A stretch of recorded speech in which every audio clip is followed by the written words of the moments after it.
Schooling बंद हो जाती है या उसका इलाज नहीं हो पाता है क्योंकि गवर्नमेंट ने उस इंफ्रास्ट्रक्चर पे कब्जा कर लिया है। 1977, 84, 91, 96, 99, 2000, 2001, 2008 तक इस एक्ट में कंटिन्यूस कुछ ना कुछ अमेंडमेंट होते रहे।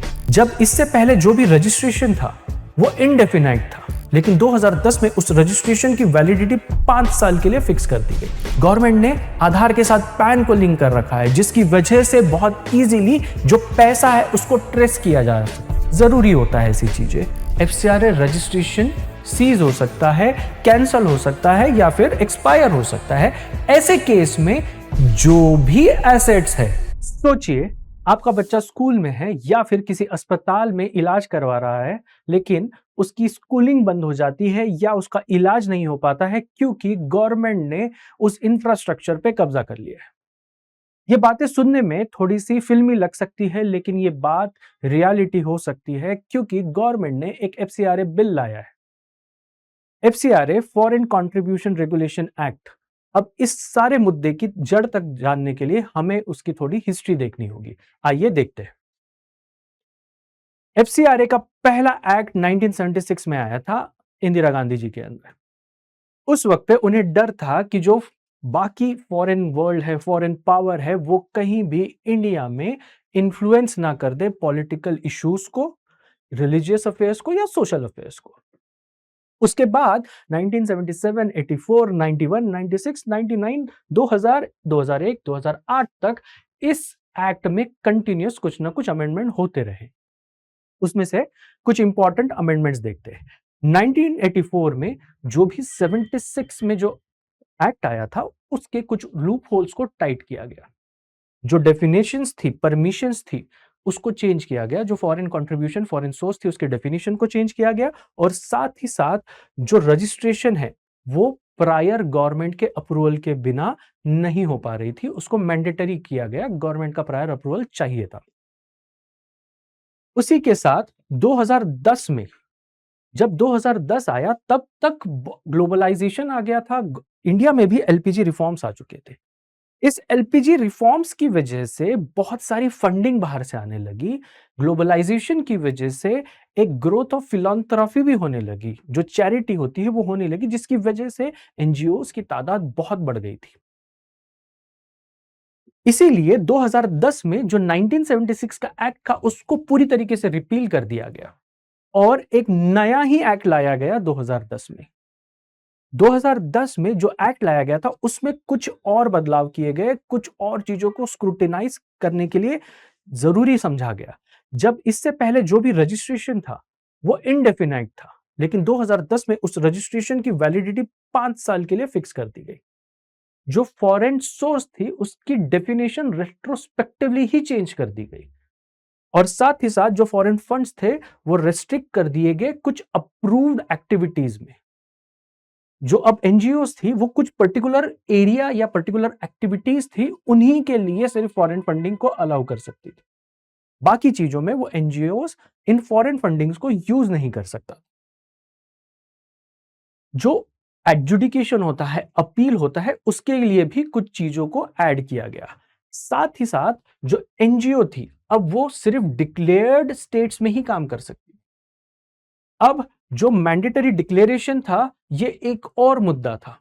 जो भी सोशल मीडिया है, जो भी पब्लिकेशंस है, जो भी वेबसाइट्स है, किसी भी एनजीओ की जो भी ये सारी इन्फो बाहर जा रही थी, उन सारे ही चीजों का डिक्लेरेशन मैंडेटरी कर दिया गया। और सबसे बड़ी बात, रिलीजियस एक्टिविटीज। जो रिलीजियस एक्टिविटीज थी उनमें कुछ पार्ट को तो अलाउ किया गया था, जो भी स्पेसिफिक रिलीजन में वेलफेयर के लिए की जाती थी, लेकिन प्रोसेलिटाइजेशन, जिसको हम रिलीजियस कन्वर्जन भी कहते हैं, वो एक्सप्लिसिटली प्रोहिबिटेड था। साथ में जो फॉरेन नेशनल्स थे उनको एज अ की फंक्शनरीज होते हैं एनजीओस के, उनको इनएलिजिबल कर दिया गया एफसीआरए रजिस्ट्रेशन के लिए। जिसकी वजह से इन गवर्नमेंट का मानना था कोई भी बाहर का इंसान एनजीओस को इन्फ्लुएंस ना करे और कहीं भी जो डोमेस्टिक पॉलिटिक्स है, डोमेस्टिक रिलीजियस अफेयर्स है, सोशल अफेयर्स है, उनमें बाहर के लोगों का से ना हो। लेकिन 2016 में जो फॉरेन सोर्स की डेफिनेशन थी, इसको रैशनलाइज करने की कोशिश की, और यहां पे तब काफी हो हल्ला हुआ। सिविल सोसाइटी ने पर्टिकुलरली इस पार्ट में यह हाईलाइट किया कि जो रैशनलाइजेशन किया गया है, ये रैशनलाइजेशन पॉलिटिकल पार्टीज के लिए फॉरेन फंडिंग इजी बनाता है। बट सारी ही पॉलिटिकल पार्टीज को फायदा था, तो किसी ने कुछ नहीं बोला। उल्टा on the contrary maximum political parties ने सपोर्ट ही किया है, और इस पे कहीं कोई पॉलिटिकल पार्टी ने हो हल्ला भी नहीं किया, है ना। तो समझ रहे हो कि ये पार्ट सभी पॉलिटिकल पार्टीज को फायदा दे रहा था। लेकिन 2020 में और कुछ अमेंडमेंट्स आए, जहां पे जो भी ट्रांसफर ऑफ फॉरेन कंट्रीब्यूशन था उसको रिस्ट्रिक्ट किया गया। अब जो भी फंड्स आ रहे थे वो आप दूसरे एनजीओ को ट्रांसफर नहीं कर सकते थे, और साथ ही साथ जो फॉरेन कंट्रीब्यूशन आने थे वो सिर्फ और सिर्फ एसबीआई की जो मेन ब्रांच है न्यू दिल्ली की, उसी के थ्रू आ सकते थे। कहीं भी किसी भी और अकाउंट से उनको फॉरेन फंड्स अलाउड ही नहीं थे। लेकिन और एक खेल खेला गया जो शायद ज्यादा अच्छा लगता है। इन्होंने जो एडमिनिस्ट्रेटिव एक्सपेंडिचर था किसी भी एनजीओ के लिए, वो 50% से घटाकर 20% कर दिया। इसका मतलब जो भी फॉरेन फंड्स आ रहे हैं वो अब सिर्फ एडमिनिस्ट्रेटिव एक्सपेंडिचर की लिमिट उसकी 20% थी, पहले 50% था। इससे होता क्या था कि जो एनजीओ बनाते थे वो अपनी ही सैलरी को बहुत ऊपर दिखा देते थे, जिसकी वजह से एडमिनिस्ट्रेटिव कॉस्ट में वो फॉरेन फंडिंग चली जाती थी, कोई कुछ सवाल नहीं पूछता था। तो ये जो सारी चीजें हैं जिसकी वजह से बहुत सारे सवाल उठाए गए थे, और ये चीज 2020 में सुधारी गई। साथ ही साथ जो आधार आइडेंटिफिकेशन था वो की फंक्शनरीज के लिए मैंडेटरी कर दिया गया। ये चीज जरूरी इसीलिए थी क्योंकि जब तक आप की फंक्शनरीज को आइडेंटिफाई नहीं करेंगे, गवर्नमेंट ने आधार के साथ पैन को लिंक कर रखा है, जिसकी वजह से बहुत इजीली जो पैसा है उसको ट्रेस किया जा सके। जरूरी होता है ऐसी चीजें। साथ में इन्होंने जो रिन्यूअल स्क्रूटिनी थी उसको भी बहुत ज्यादा टाइट करना स्टार्ट किया। जो पब्लिक सर्वेंट थे इनको भी रोक दिया गया, प्रोहिबिट कर दिया गया फॉरेन कॉन्ट्रीब्यूशंस रिसीव करने के लिए, क्योंकि यह देखा जा रहा था कि बहुत सारे जो पब्लिक सर्वेंट थे उन्होंने अपने एनजीओज बना रखे थे और एनजीओज के थ्रू पैसा आता था। तो ऐसी सारी चीजें कहीं ना कहीं सारे इश्यूज क्रिएट हो रहे थे।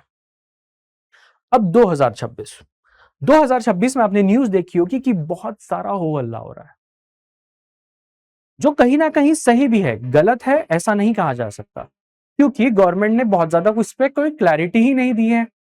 जो 2026 का अमेंडमेंट है इसमें यहां तक कि यूएस से भी इश्यूज उठा लिए गए हैं। 2026 में कुछ चीजें तो आपको देखने में सरल लगेंगी। एक्टिविटी स्पेसिफिक रजिस्ट्रेशन, अब जो एनजीओ थी वो एक पर्टिकुलर एक्टिविटीज के लिए ही रजिस्टर कर सकती है। वो जिस भी पर्टिकुलर डोमेन में काम करना चाहती है उसके हिसाब से रजिस्ट्रेशन करना होगा। साथ ही साथ स्टेट स्पेसिफिक रजिस्ट्रेशन भी करना होगा। इसका मतलब अगर कल कोई एनजीओ यूपी में रजिस्टर होती है तो वो जाके बिहार में कुछ नहीं कर सकती। बिहार में कुछ भी करने के लिए उसे अलग से बिहार में रजिस्टर करना पड़ेगा। यही नहीं, जो रिन्यूअल प्रोसेस है इसको भी वापस टाइट किया गया है। रिन्यूअल प्रोसेस में जो भी एनजीओ है उनको अपना यूटिलाइजेशन ऑफ फॉरेन फंड्स का, जो भी फॉरेन फंड्स आए हैं उसका 10 लाख का यूटिलाइजेशन दिखाना होगा गवर्नमेंट को पिछले 2 साल में, जिसकी वजह से कहीं रिन्यूअल जो कर रहे हो, जो भी रिन्यू हो रहा है वो थोड़ा अच्छे से स्क्रूटिनाइज हो। ऐसा ना हो कि कोई भी एनजीओ पैसा लिए जा रही है, जमा हो रहा है, लेकिन कहीं भी यूटिलाइज नहीं हो रहा है। उनको दिखाना होगा कि ये पैसा उन्होंने पिछले 2 साल में जो 10 लाख की अमाउंट है वो कैसे यूटिलाइज की है। बट इश्यूज जो सारी फिल्मी कहानियां जो कह रहे हैं वो कहाँ है? वो जो मुद्दा कह रहे हैं जहां पे सब लोगों को प्रॉब्लम है वो कहाँ है? जो कब्जे की बात हो रही थी वो कहाँ है? अब गवर्नमेंट ने डेजिग्नेटेड अथॉरिटी बनाई है एसेट्स की, जहां भी अथॉरिटी है उसको वेस्ट करने के लिए। अब ये क्यों किया गया है? क्योंकि उन्होंने कुछ और पर्टिकुलर रीजंस दिए हैं जहां पे कहीं एफसीआरए रजिस्ट्रेशन सीज हो सकता है, कैंसल हो सकता है या फिर एक्सपायर हो सकता है। ऐसे केस में जो भी एसेट्स है, अब तक के सारे एसेट जिसमें फॉरेन कंट्रीब्यूशन इन्वॉल्व था, वो सारे के सारे एसेट्स डेजिग्नेटेड अथॉरिटी के पास चले जाएंगे। और यही नहीं, तो जो रजिस्ट्रेशन है वो ऑटोमेटिकली सीज हो सकता है, एक्सपायर हो सकता है जब भी एक्सपायरी टाइम कंप्लीट हो जाएगी या फिर रिन्यूअल के लिए रिजेक्ट हो जाएगा। ऐसे सारे ही केस में जो भी एसेट्स आज तक बने थे वो सब कुछ डेजिग्नेटेड अथॉरिटी के पास चले जाएंगे। तो जो स्कूल, जो अस्पताल जिनके बारे में हम बात कर रहे थे, वो बंद हो सकते हैं क्योंकि गवर्नमेंट ने कब्जा कर लिया हो सकता है उस पर। यही नहीं, तो गवर्नमेंट ने इसमें time bound utilisation of fund भी कहा है। इन्होंने कहा है कि जो भी फॉरेन कंट्रीब्यूशन आएगा उनको प्रिस्क्राइब्ड टाइम में आपको यूटिलाइज करना होगा। मतलब पैसा आने से पहले प्लानिंग होनी चाहिए, आपके पास सारी चीजें रेडी होनी चाहिए, एनजीओ को पता होना चाहिए कि कितना पैसा आएगा और वो कहां कैसे यूटिलाइज करेगी। अगर नहीं करेगी तो ये पैसा हो सकता है गवर्नमेंट ले ले। यही नहीं, इन्होंने कुछ और पार्ट भी ऐड किया है कि जब भी एनजीओ सस्पेंडेड फॉर्म में है तो वो अपने एसेट्स ना ही सेल कर सकती है, ना ही ट्रांसफर कर सकती है और ना ही मॉर्टगेज कर सकती है। जिसकी वजह से जो भी इश्यूज हैं, अगर एनजीओ के पास पैसा नहीं है तो वो जो एसेट्स क्रिएट हुए हैं उसको कहीं भी वो यूटिलाइज ही नहीं कर पाएगी। और अगर उसको यूटिलाइज करना है तो उन्हें प्रायर अप्रूवल चाहिए होगा।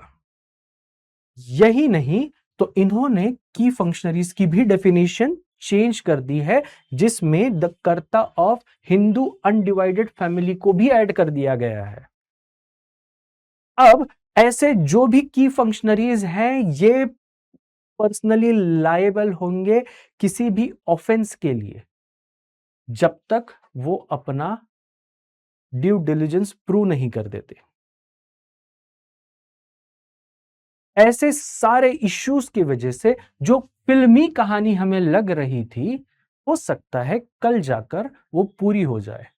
कल जाकर वो स्कूल जो एनजीओ फंडेड है, वो अस्पताल जो एनजीओ फंडेड है, शायद अचानक काम करना बंद कर दे। और ये मैक्सिमम जो स्कूल्स और अस्पताल की बात कर रहे हैं, वो प्रॉपर्टीज की बात कर रहे हैं, उस इंफ्रास्ट्रक्चर की बात कर रहे हैं। ये इंफ्रास्ट्रक्चर ज्यादा से ज्यादा रूरल इंडिया में है, पिछड़े राज्यों में है। तो इससे ज्यादा, सबसे ज्यादा अफेक्ट वही एरियाज होंगे। Thank you.